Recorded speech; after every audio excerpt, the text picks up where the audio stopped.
Foro de la Historia. El pasado tiene mucho que contar.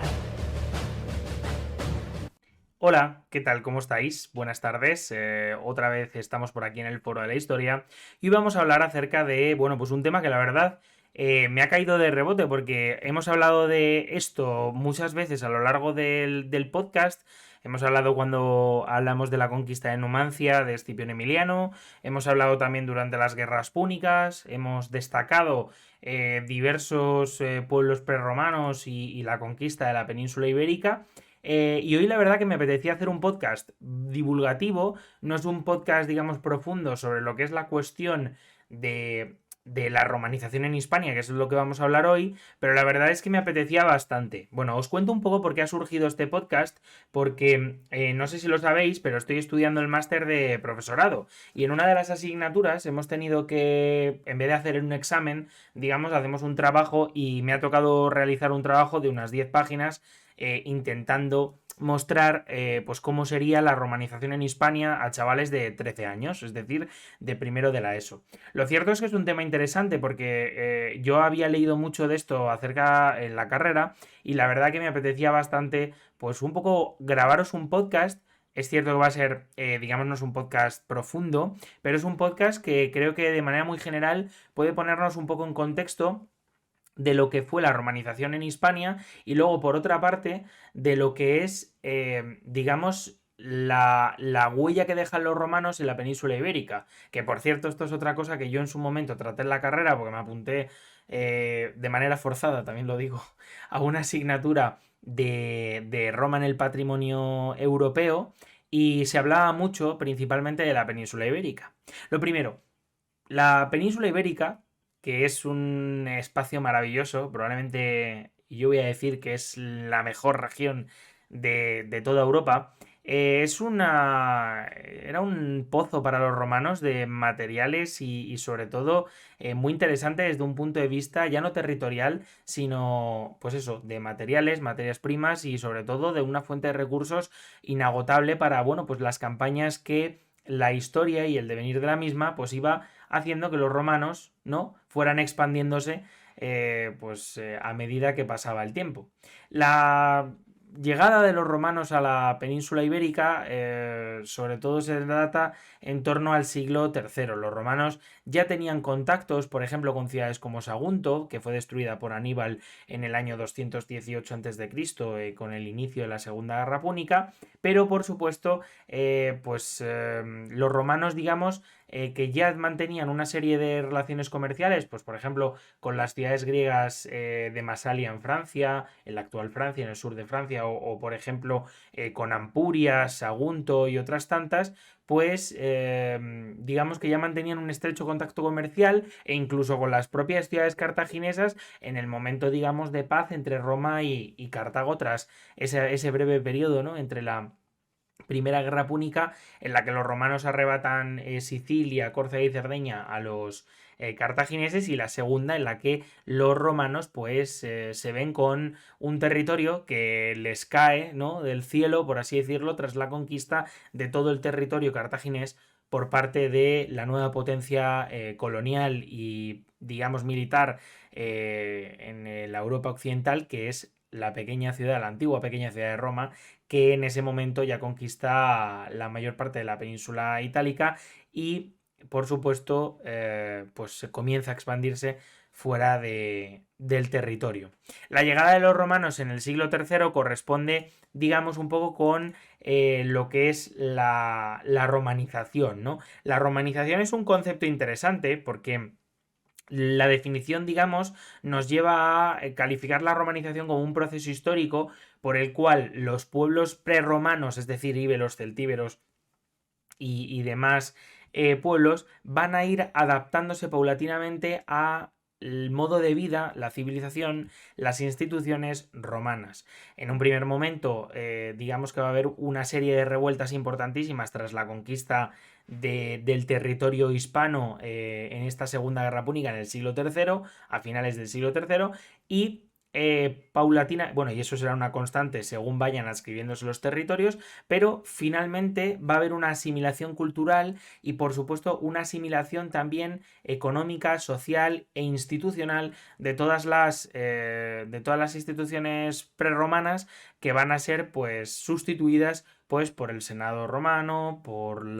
el Cursus Honorum y por otras tantas cuestiones que van a ser en ese momento ya el centro de la vida en la península ibérica. Lo cierto es que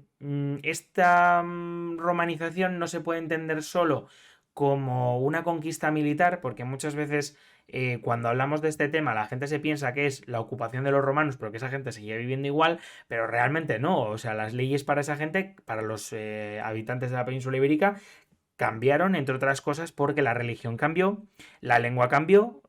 haciéndose el latín una lengua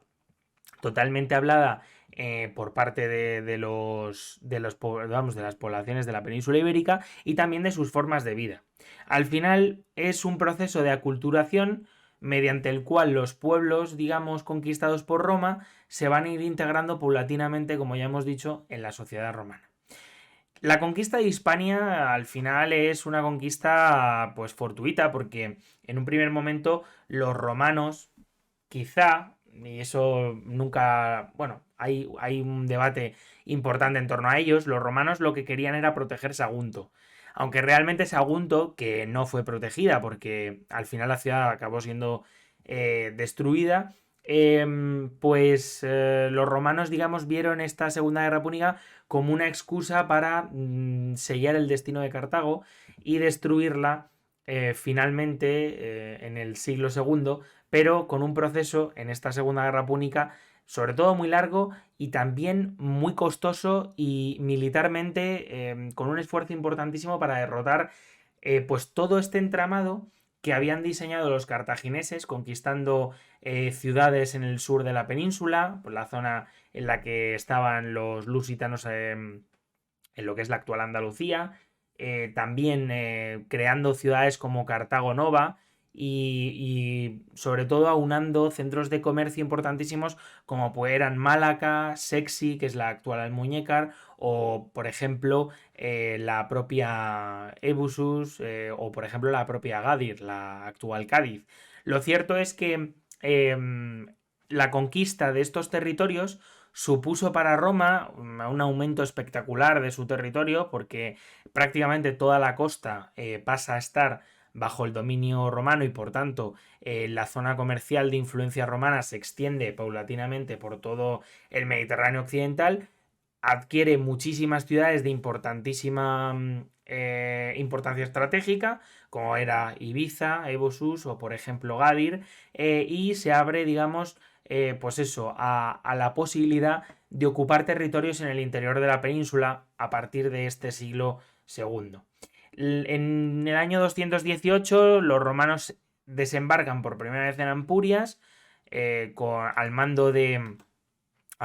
un general que es Escipión el Africano, que posteriormente se tornará como un personaje realmente famoso en la historia romana por ser quien derrotó finalmente a Aníbal Barca, que había jurado destruir Roma y que, pues lamentablemente, para sus intereses, no lo consiguió. La conquista de la península ibérica, que estuvo a cargo de este Escipión el Africano, va a derrotar a los dos hermanos de Aníbal, que eran, digamos, los encargados de defender los territorios hispanos después de que Aníbal partiera con miles de soldados para cruzar los Alpes, bueno, los Pirineos primero y los Alpes después, para entrar directamente en el corazón de Roma. La conquista de la península ibérica tardó unos 12 años en llevarse a cabo, entre otras cosas porque en el año 206 Cartago finalmente es derrotada en la batalla de Ilipa. Lo cierto es que prácticamente los 8 primeros años Escipión el Africano lleva a cabo una serie de, digamos, bueno, y los cónsules que vinieron a Hispania con las legiones llevan a cabo una serie de ataques que son rechazados y que, bueno, en el año 209 a.C., Escipión el Africano conquista Cartago Nova, una ciudad clave que deja desbaratada prácticamente toda la estrategia cartaginesa en la península ibérica, y 3 años más tarde es conquistada bueno, toda la zona sur con la batalla de Ilipa, en donde los hermanos de Aníbal son derrotados y muertos en batalla. Los romanos, la verdad que cuando conquistaron este territorio, pues por supuesto observaron que Hispania era una tierra rica en minerales como el oro, la plata o el hierro. Tenemos las médulas en León, tenemos la zona del sur, la plata o el hierro, la zona en la que se asentaban los lusitanos, pero también, por supuesto, una tierra fértil en torno a los cereales, la vid o el olivo, que son simplemente materiales y productos, perdón por aquello de materiales, productos los cuales los romanos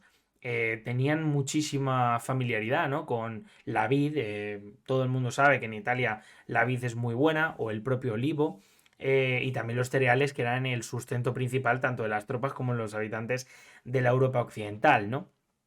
El proceso de conquista tras la derrota de los cartagineses, pues más o menos se puede dividir en tres fases. La primera es desde que vence a los cartagineses, un proceso entre el año 218 a.C. y el 170 a.C., donde Roma vence a los cartagineses y toma todas las ciudades de estos, ¿no? También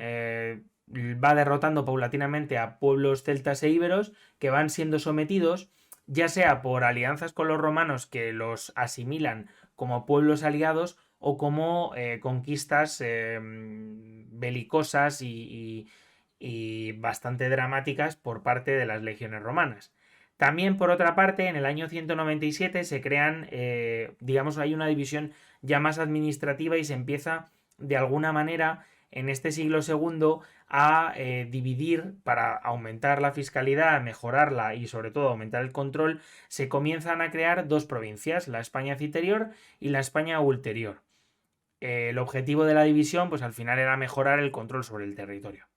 En la segunda fase podemos ver que entre el año 154 y el año 133 a.C., Roma comienza a expandirse sobre todo por la zona del centro y el oeste de la península, teniendo dos momentos clave. Lo primero, la conquista de los lusitanos, la parte, digamos, adscrita a lo que hoy es Portugal, y los celtíberos en el centro de la península, que eran pueblos más pobres, que tenían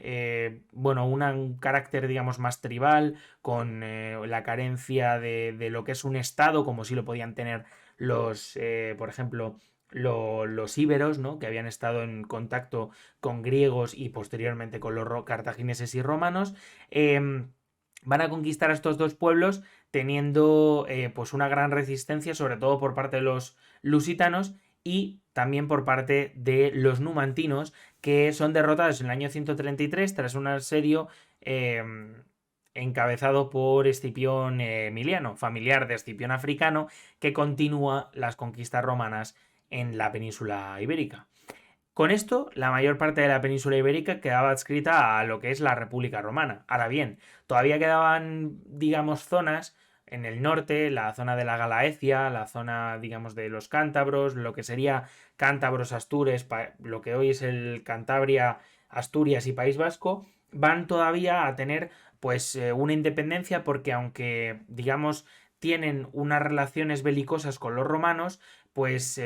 los romanos, digamos, que no se ocupan en ocupar esta zona porque no les supone ningún tipo de problema, y porque al final los problemas que dan los cántabros o los astures,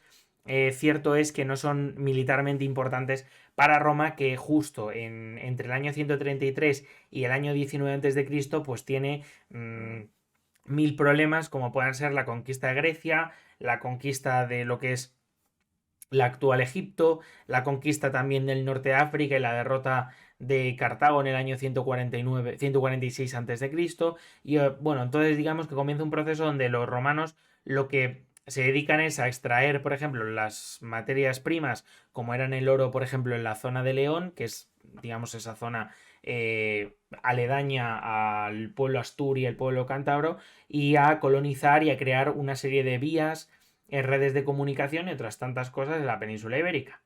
Los últimos pueblos, como ya os he dicho, son conquistados entre el año 29 y el 19 a.C.,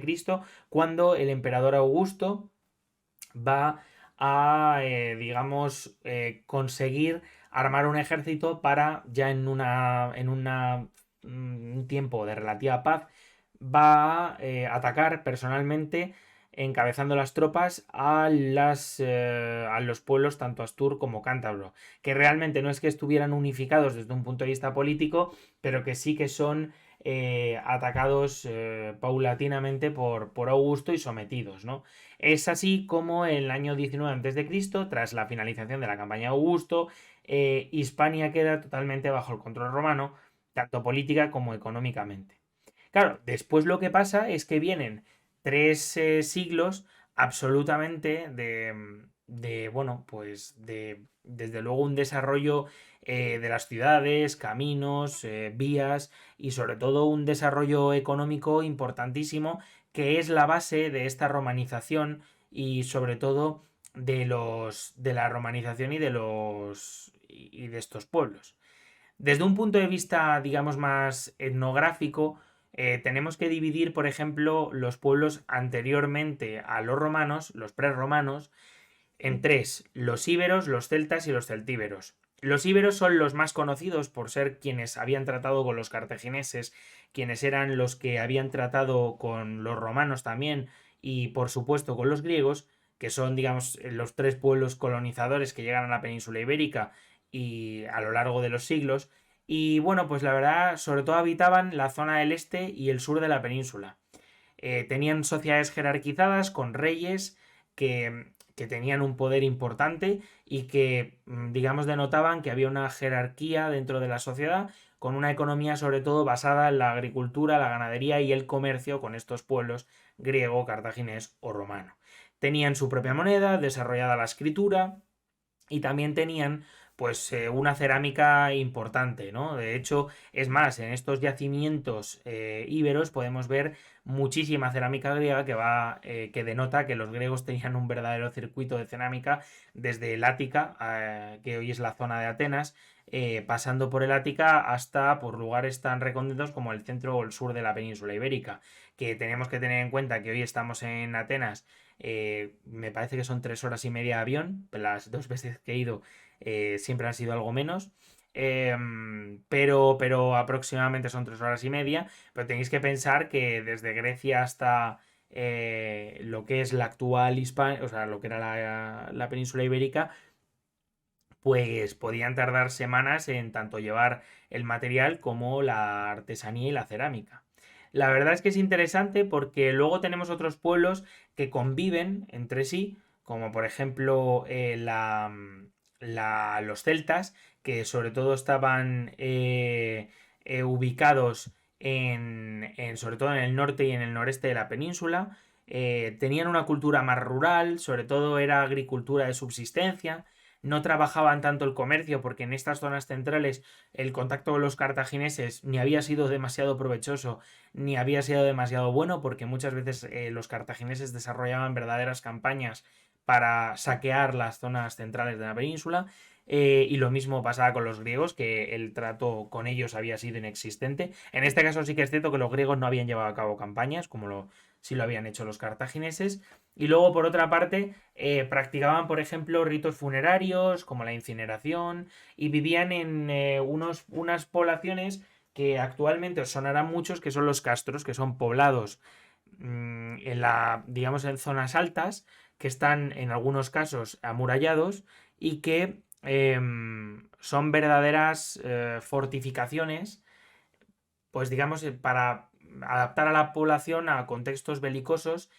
porque estos pueblos eran bastante belicosos entre sí, ¿no? Por último tenemos a los celtíberos, que digamos que tienen una mezcla cultural entre íberos y celtas, situados sobre todo en el centro y en el norte peninsular, que comparten esta hibridación entre las culturas, pero que son los pueblos que al final se resistieron más a la península ibérica. Un ejemplo, o sea, a la llegada de los romanos. Un ejemplo es la ciudad de Numancia, que fue rendida por Escipión Emiliano tras un largo asedio en el año 133 a.C., y que lo cierto es que es pues bueno, uno de los puntos más importantes de la península ibérica. Por otra parte, tenemos muchísima información sobre estos pueblos prerromanos. Es una información que, por supuesto, no es objetiva, pero que nos ayuda a comprender, por ejemplo, la importancia de estos pueblos, por ejemplo, para los romanos, ¿no? Tenemos a un autor que se llama Estrabón, que en su geografía lo que nos habla es sobre, bueno, pues las condiciones de vida de los pueblos íberos, de los lusitanos, por ejemplo, que tiene un texto muy interesante hablando sobre ellos, sobre la vida de esta gente y digamos que en este libro, su geografía, nos habla sobre la península ibérica y digamos que da una serie de información a los romanos para que luego estos puedan, eh, bueno, pues de alguna manera entender cómo eran cómo era la vida en esta península ibérica para, bueno, pues relacionarse pues con estos pueblos prerromanos. La duración de la conquista, pues como ya os he dicho, fueron varios siglos y nos deja pues una organización política y administrativa importantísima, ¿no? Porque los romanos al final organizaron su territorio en provincias y facilitaron sobre todo la difusión del modelo romano de vida y de institucional por toda la península. Por otra parte, también a lo largo de los siglos podemos ver cómo este proceso de romanización va a tener un carácter multicultural en cuanto a los matrimonios. Muchas veces la forma de asimilar a los colonos romanos con la población local era a través de los matrimonios mixtos. Esto es importantísimo porque el caso de Roma es un ejemplo, pero podemos tener posteriormente a los visigodos casándose a su vez con la aristocracia romana para llegar a puestos económicamente relevantes o para obtener grandes latifundios, ¿no? Y por otra parte, con el tiempo, los, digamos, conquistadores convirtieron a todo el mundo en ciudadanos con bueno, pues diversos edictos en los cuales los romanos, digamos, hacen que los hispanos pasen a tener la ciudadanía romana. Eh, Aquí digamos que hay varias instituciones que son fundamentales a la hora de entender lo que es lo que es Roma, ¿no? Roma no es solo esa república aristocrática que digamos que tiene tentáculos en todos los sitios y que tiene digamos eh, bueno, pues una ansia de poder increíble, sino que Roma también es, a través de su ejército, el creador de, por ejemplo, caminos, puentes, acueductos, ciudades enteras que van a ir conquistando y que van a ir, bueno, pues de alguna manera adscribiendo al territorio y fomentando el comercio en estas zonas. Por otra parte, las ciudades son un elemento clave porque mientras que en el mundo prerromano había muchas entidades políticas, como es lógico y normal, en el mundo romano es importante destacar que, por ejemplo, se van a crear ciudades núcleo y nexo entre las diferentes provincias. Por ejemplo, Astúrica Augusta es una ciudad que hoy es Astorga, una población de unos 16.000 habitantes aproximadamente, que va a ser el núcleo más importante a nivel, digamos, demográfico de todo el noroeste de la península ibérica. Y es importante destacarlo porque estas ciudades van a ser, con sus termas, su foro, su templo y su teatro, entre otros edificios públicos, van a ser el centro de poder, el centro recaudatorio de las regiones, donde se van a difundir las leyes, la lengua y, por supuesto, las costumbres romanas y la religión. Por último, la lengua también fue importantísima porque se fue adscribiendo paulatinamente y el latín al final se va a imponer un latín hispanizado, por así decirlo, se va a imponer como una lengua oficial y administrativa. Lo que pasa que al final la población va a aprender una versión más simple para su uso en la vida cotidiana. La verdad es que, por ejemplo, tenemos que Hispania es importantísima desde un punto de vista provincial, porque, y de hecho lo vemos durante todo el imperio, porque aporta muchísimos recursos. por ejemplo el garum, que es ese brebaje hecho con sal y pescado que comían tanto los romanos. Pues va a haber muchísimas plantas de salitre aquí en España, o sea, en Hispania, y es interesante porque aporta muchísimos recursos a lo que es la República y posteriormente el Imperio. Y la verdad que hay una extensa red de calzadas, entre otras cosas, porque los romanos vieron necesario articular el territorio para poder llevar a cabo pues sus planes económicos y todo lo demás. También, por supuesto, destacar que en el año 212 a.C. el emperador Caracalla va a otorgar la ciudadanía romana, como decíamos antes, a todos los habitantes del imperio. La verdad es que esta cuestión de la romanización es interesante porque muchas veces hablamos de esto y lo que podemos ver es que la romanización no es un proceso, digamos, único, sino que tiene muchos matices y tiene también muchísimas aristas, ¿no? Tenemos, por ejemplo, que en el papel religioso los romanos van a coger dioses a los que adoraban los pueblos prerromanos para adscribir toda esta gente a la religión romana. Y los romanos, por ejemplo, van a coger también dioses del antiguo Egipto y los van a adscribir a su propia religión. Eso sí, siendo Júpiter el dios principal, Marte el dios de la guerra y Venus el dios de la belleza. A partir de ahí, el resto de dioses eran como dioses menores que hacían que toda esta gente se viera un poco más identificada con los romanos.